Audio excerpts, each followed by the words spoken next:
esse vídeo que a gente não viu. Beleza? Tradição do domingo é a gente ver um vídeo do Semideus, né? É que nem... Vocês lembram? Lá atrás, um grupo... Olha, eu não gosto nem de comentar o nome já porque eu não gosto deles. É uma galera que o nome do site refere-se a um alimento feito com ovos. O grupo da galera da comida feita com ovos recebeu para dizer que Madame Teia, aquele filme merda da Sony, Madame Teia está melhor do que Capitão América 2. Dinheiro, meu amigo, dinheiro.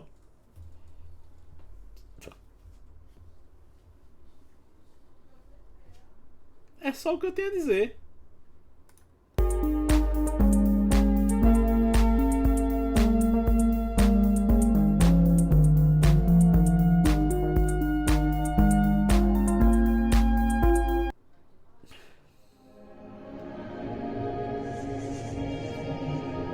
Pois é, Michel. É certo que existem diversas fotografias que marcaram a sua época e são muito usadas para exemplificar ou contextualizar o seu período histórico. E isso existe desde que a fotografia foi inventada, lá na primeira metade do século XIX. E de lá para cá, nesses quase 200 anos que a fotografia existe, muitas fotos foram tiradas, mas muitas fotos mesmo. E principalmente ali no século XIX e XX, algumas fotos que foram preservadas são, digamos, bem estranhas, e tem algumas histórias interessantes por trás. Então é por causa disso que no vídeo de hoje estaremos conversando sobre algumas fotografias bizarras da história. Não é preciso dizer que a fotografia é algo muito presente hoje em dia. Ela está em todos os lugares. E isso faz com que exista uma busca para sair bem em fotos para postar em redes sociais e afins. E a Insider tem um grande catálogo.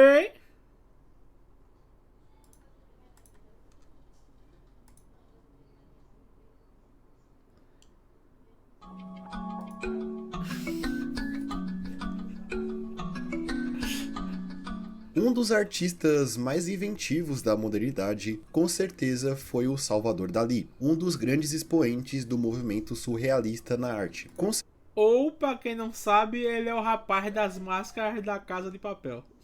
Com certeza você já viu uma arte dele por aí alguma vez, como é o caso do quadro A Persistência da Memória, de 1934. O fato é que Dalí em vida era uma pessoa bastante excêntrica, assim como seus trabalhos. Isso é visto só pelo seu bigode icônico. Dalí também trabalhou até no cinema, talvez você já tenha ouvido falar de um dos seus trabalhos mais conhecidos, o curta Um Cão Andaluz, de 1929, que ele fez em parceria com o diretor francês Louis Buñuel, que é um dos filmes que consegue mais emular a natureza de um sonho. E também o Dalí quase interpretou o imperador Shaddam IV na adaptação de Duna, que o diretor Alejandro Jodorowsky queria fazer lá nos anos 70, que é conhecido hoje como um dos projetos cinematográficos mais ambiciosos que nunca foram feitos. Inclusive, não é só o Salvador Dalí que tem de cash estranho nesse projeto. Mas algo de interessante em relação à vida de Dalí se dá a ideia que ele já teve um tamanduá-bandeira como animal de estimação. Sim, isso mesmo que você ouviu. E isso pode ser visto nessa imagem, que foi tirada em 1969, que mostra Dalí passeando com seu tamanduá pelas ruas de Paris. Na verdade, parece que esse tamanduá foi pego emprestado de um zoológico, e essa fotografia não foi necessariamente espontânea, sendo mais um trabalho artístico de Dalí. Parece que ele pegou esse animal emprestado do zoológico justamente para fazer essa foto. Mas a sua história com animais exóticos não para por aí, já que Dalí já teve uma jaguatirica de estimação, que ele deu o nome de Babou. Outro animal que, assim como o tamanduá-bandeira, é endêmico daqui da América do Sul. Esse animal em específico foi dado a Dalí por um político colombiano e esteve junto do pintor durante os anos 60, desaparecendo antes do final da década, e não sabemos exatamente o que aconteceu com o animal. E também, em 1971, Dalí levou para o talk show americano The Dick Cavett Show um outro tamanduá na coleira, mas dessa vez era um tamanduá mirim, não um bandeira. Lá ele disse até que considerava tamanduás como animais angelicais, explicando seu fascínio por eles.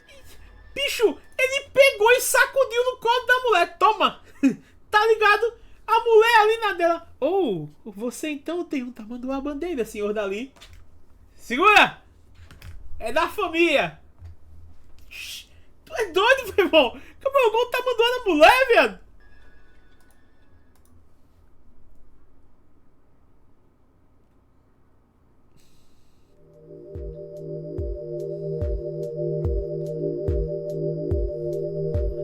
Agora, seguindo em frente, vamos falar do mascote de uma das companhias mais famosas do mundo, o McDonald's, que é o palhaço Ronald McDonald's. Ele anda meio sumido do material promocional da rede de fast food realmente. nos últimos anos, mas quem viveu os anos 2000 sabe que ele era bastante presente em comerciais e outros merchandises do McDonald's, protagonizando até um dos melhores jogos de plataforma de todos os tempos. E muita gente, principalmente na época que ele aparecia, tinha muito medo do Ronald McDonald. Afinal, ele era um palhaço, né? Na verdade, existe até a teoria que diz que o McDonald's meio que aposentou, entre aspas, ele por causa daquele fenômeno dos palhaços assassinos que aconteceu no mundo todo em 2016, e você provavelmente se lembra disso. Mas se eu te dissesse... Vocês por acaso lembram que teve uma época que o McDonald's estava dando CD-ROM que vinha com música, com jogo, e ficava o rock do Ronald, dance com o Ronald McDonald, que viagem! E os mascotes do McDonald's era tudo estranho, pô. Era o Ronald McDonald, aí tinha uma pata amarela gigante, aí tinha um bicho roxo, parece ser um bicho roxo escroto, aí tinha o Chico Bento presidiário, né? Que era um maluco que parecia o Chico Bento, só com roupa de preso. Bizarro, viado. Que o Ronald McDonald já foi até mais bizarro que esse que todo mundo conhece. Pois então, essa é a primeira versão do Ronald McDonald. Sim, ela era um pouquinho diferente. Esse Ronald McDonald apareceu pela primeira vez lá em 1963, sendo inicialmente interpretado pelo comediante e personalidade da TV Willard Scott. E ele foi mostrado ao público através de alguns comerciais que estão disponíveis na internet. E eles são um pouquinho desconfortáveis, parece até analog horror de certa forma. Sendo que existem algumas imagens do próprio Willard vestido de Ronald com uma aparência mais parecida com as dos dias de hoje, que ainda assim é bastante estranha. Rapaz, o cara pra falar uma merda dessa deve ter ganhado muito, velho.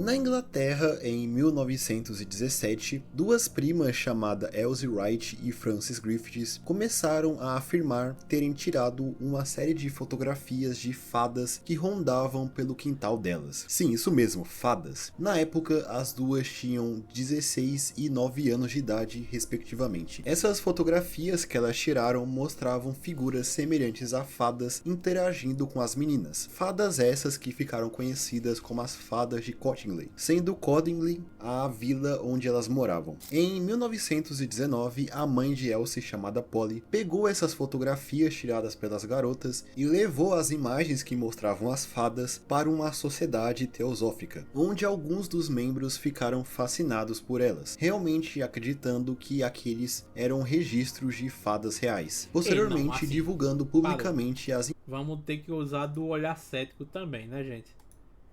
Isso aí foi em 1970 e bomba. Ou é 1870 e bomba? Dane-se.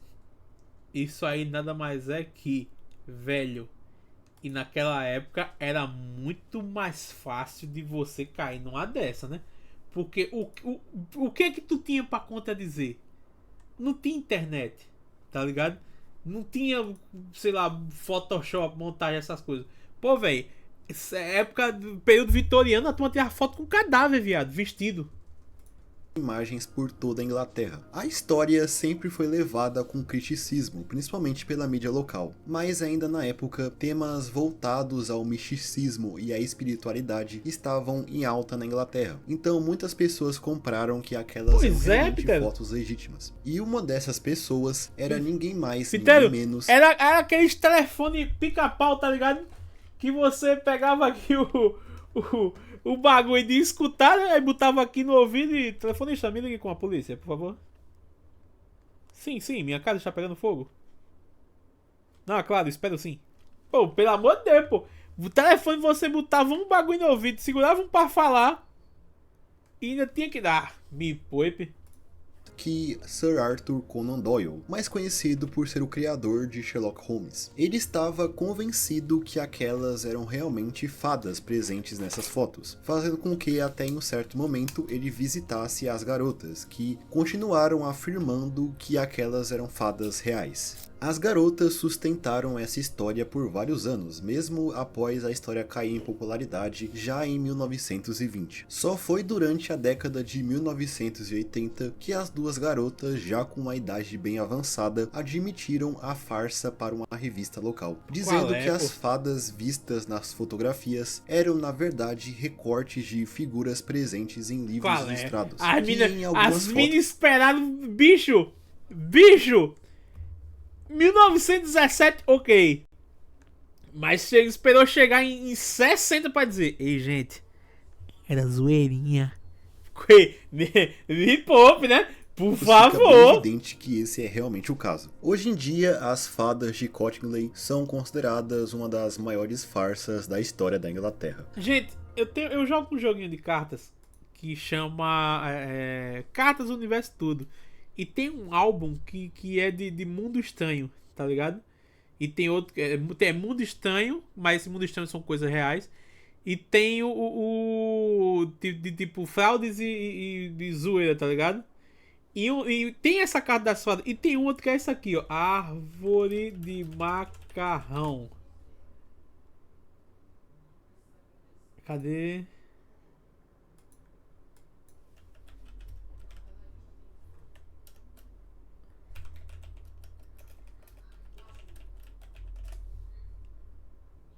Aqui, ó, se liga.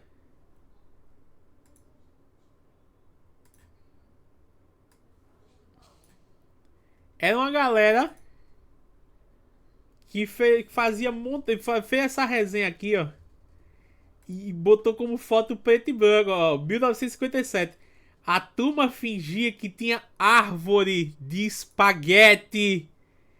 E a galera botava fé, pô. Caramba, os caras têm um pé de macarrão, viado. Como é que pode? Minha nossa, tá ligado? É vídeo isso aqui. Overlooking Lake Lugano have already burst into flood. Simply the Dutch are an anxious time for the spaghetti farmer. There's always the chance of a late frost, which, while not entirely ruining the crop, generally impairs the flavor and makes it difficult for him to obtain top prices in world markets. But now these dangers are over, and the spaghetti harvest goes forward. Aí, ó, a colheita de espaguete, como é que era? Spaghetti cultivation here in Switzerland is not, of course, carried out on anything like the tremendous scale of the Italian industry. Quando eu vi isso aí, eu fiquei besta, digo, meu irmão, não é possível que teve gente que achou que existia pé de macarrão, né? Esse maracujá é sem futuro, negão. Eu conheço.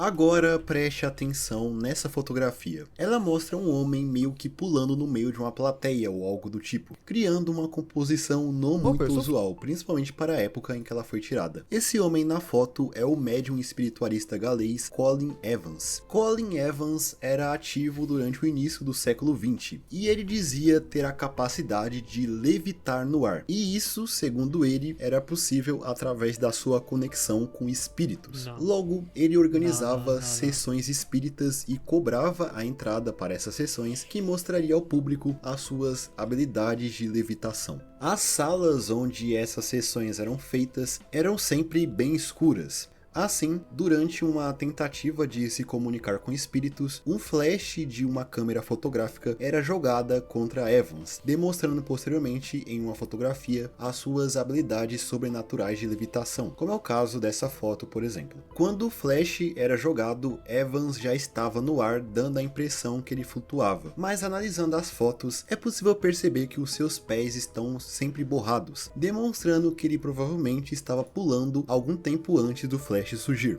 Além disso, em todas as fotos, ele segurava uma corda que possivelmente era usada para acionar o flash da câmera. Esses fatores faziam muitos duvidarem das suas capacidades sobrenaturais, com muitos considerando ele um charlatão. Logo, a sua carreira de médium caiu no esquecimento bem rapidamente. Certa vez, ele até organizou uma sessão e fez a mesma coisa que ele sempre fazia nelas, demonstrando suas supostas habilidades de levitar. Muitos que pagaram para presenciar suas habilidades ficaram extremamente insatisfeitos e exigiram a devolução do seu dinheiro, criando assim uma péssima reputação para Colin Evans na história. Na verdade, essa ideia de alguém poder levitar é vista em outras, digamos, figuras questionáveis. Outra pessoa que se dizia ser capaz de fazer isso era o Shoko Asahara, mais conhecido como líder de um culto japonês chamado Aum Shirinkyu, conhecido por ter feito um atentado no metrô de Tóquio em 1995, que tirou a vida de cerca de 13 pessoas. Shoko Asahara tem até uma imagem onde é dito por comprovar a sua capacidade de levitar, que no caso é essa. Sim, sim. Ele é bom demais. Esse cara é terrorista demais. Aqui, ó. Israel, muito obrigado pelo seu sub, viu, velho? Pessoal, por favor, exclamação Belize, Gugu e Bubu pro nosso amigo Israel M-Player. Ô, Pitero, o Mr. M fazia isso, mas o mágico que eu tenho medo é o Chris Angel. Até hoje o meu tio fala que o Chris Angel tem pacto com o demônio. Porque, ó, o Mr. M e o David Blaine, você bota fé que eles fazem as magicotas. Mas o Chris Angel, meu irmão, no dia que o Chris Angel pulou do estúdio... Peter, é o seguinte, eu vou ver se eu acho isso depois desse vídeo, tá? No dia que tinha um bagulho que era um ventilador com a hélice rodando pra cada um pra um lado. Tipo, a primeira hélice rodava pro sentido horário, a segunda no anti-horário e a terceira no horário. E ele pulou no meio dos três, assim, ó, rau, e saiu do outro lado inteiro. Eu disse, ei, aí o cão carrega. Aí o cão carrega mesmo.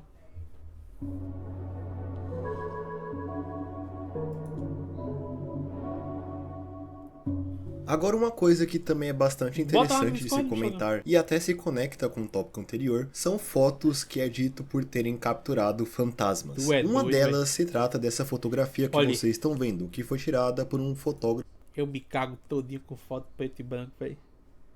É sério, foto preto e branco, velho. Eu fico... É sério. Juro, velho.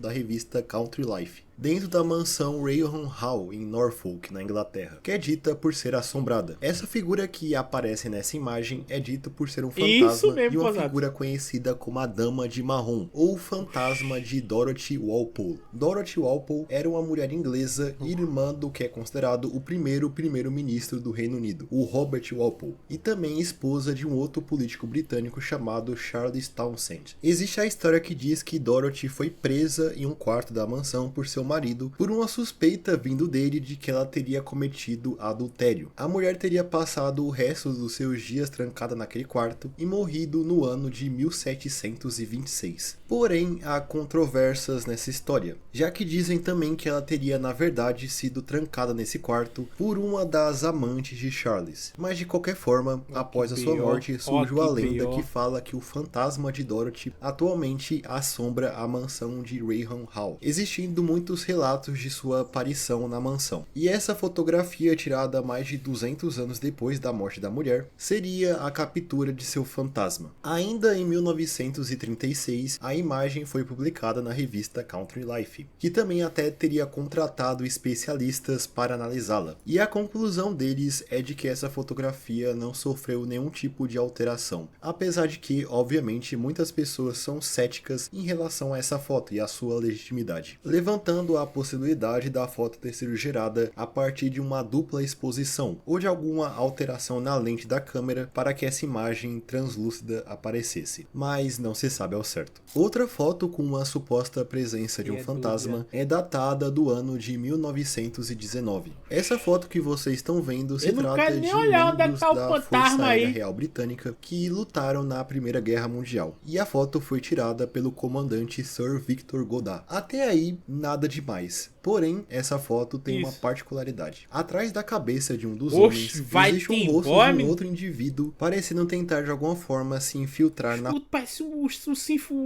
chinforoso, velho. Parece um boneco de ventríloco aqui. Foto. A questão é que teorizam que esse é o rosto de um mecânico de aeronaves chamado Fred Jackson, que teria morrido 2 dias antes dessa foto ser tirada. Na verdade, é dito que a foto foi tirada no dia do seu funeral. Jackson havia morrido após acidentalmente ir de encontro com uma hélice em movimento de uma aeronave, que o matou na hora. Alguns dos homens que faziam parte da Força Aérea e eram colegas de Jackson confirmaram que o rosto era realmente dele, dizendo até que ele poderia não ter se tocado que havia morrido, assim sendo capturado nessa fotografia, levantando, assim como todas as fotos de fantasmas, ceticismo em alguns analistas. Porém, até hoje não se sabe ao certo o que é esse rosto nessa fotografia e se esse realmente é Fred Jackson. Isso é teu pai? Vai-te embora? Oxi. Igor Golzenko. É o stand dele, verdade. E agora vamos falar de uma foto que, sem contexto, parece um pouco bizarra, que no caso é essa que vocês estão vendo. Essa foto é datada de 1945 e foi tirada de uma entrevista dada à Associated Press por um indivíduo que talvez foi um dos catalisadores para o início da Guerra Fria. Esse homem que esconde o seu rosto com um pano que parece ser uma capa de travesseiro era Igor Yusenko, um criptógrafo soviético. Beleza, os caras... Ele cobriu o rosto... Na foto! Ah, os caras... Ele é esse aqui, ó. Que dane-se! Ele é esse cara aqui.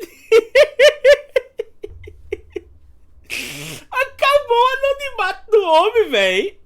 Que em 1943 foi designado para trabalhar na Embaixada Soviética em Ottawa, no Canadá. Por sua função de criptógrafo, Yusenko tinha acesso a documentos classificados da União Soviética. E isso fez com que em 1945, 2 dias após o fim da Segunda Guerra Mundial, ele desertasse para o Canadá, revelando a rede de espionagem que os soviéticos tinham no país, além de outros países aliados do Ocidente. Espiões esses que buscavam principalmente adquirir conhecimento em tecnologia nuclear. Essa massiva divulgação de documentos secretos ficou conhecida como o caso Yusenko, e ela fez com que pelo menos 21 pessoas fossem presas acusadas de espionagem, gerando também um grande pânico em relação à espionagem em grande parte do Ocidente. E como visto na imagem mostrada anteriormente, o desertor aparecia publicamente escondendo sua identidade com um pano na cabeça, para que não fosse encontrado, já que provavelmente muita gente queria sua cabeça. Yusenko posteriormente entrou com um pedido de asilo político ao governo canadense, e com isso ele e sua família receberam uma nova identidade e começaram a viver uma vida secreta no Canadá. Parece que Igor recebeu o nome de George Brown, teve filhos com a sua esposa no Canadá e veio a falecer em 1982 devido a um ataque cardíaco, possivelmente vivendo toda a sua vida em uma constante paranoia. Que cara bizarro. Viveu foi muito ainda. Então eu acho que é isso. Então eu acho que é isso. Essas foram algumas fotos estranhas que eu encontrei por aí. Espero que tenham gostado do vídeo. Foi da hora, velho. Eu gosto muito dos vídeos do Semideus. O cabo é bom. O cabo é bom. O cabo é bom.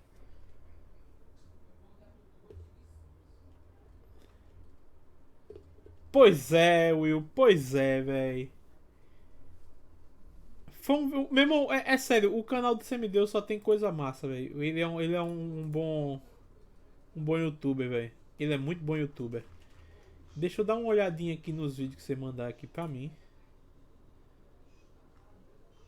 Tá bom. Reacts.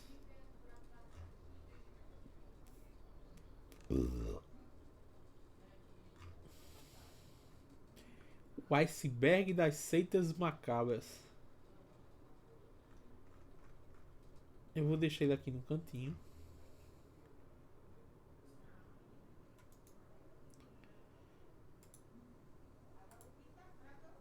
Então, peraí. Calma, meus leões.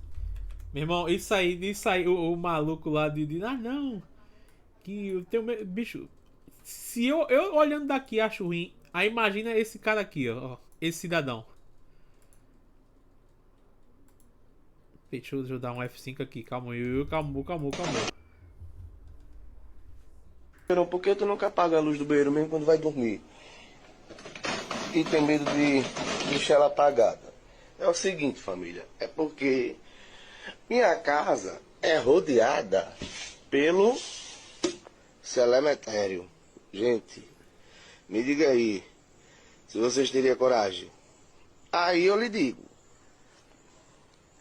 evito bastante assistir filme de terror, de zumbi, de tudo que tenha envolvendo fantasma. O fantasma, defunto, zumbi, eu evito bastante. Não sei porquê, né? E aí? Meu irmão, Fiz uma pequena pergunta. Meu irmão, não é que a casa dele é no lado do cemitério, não, pô. É praticamente dentro do cemitério, né, velho? Que lugar é esse, viado? Que lugar é esse? Tu é Jojo? Enfim. Vamos em frente.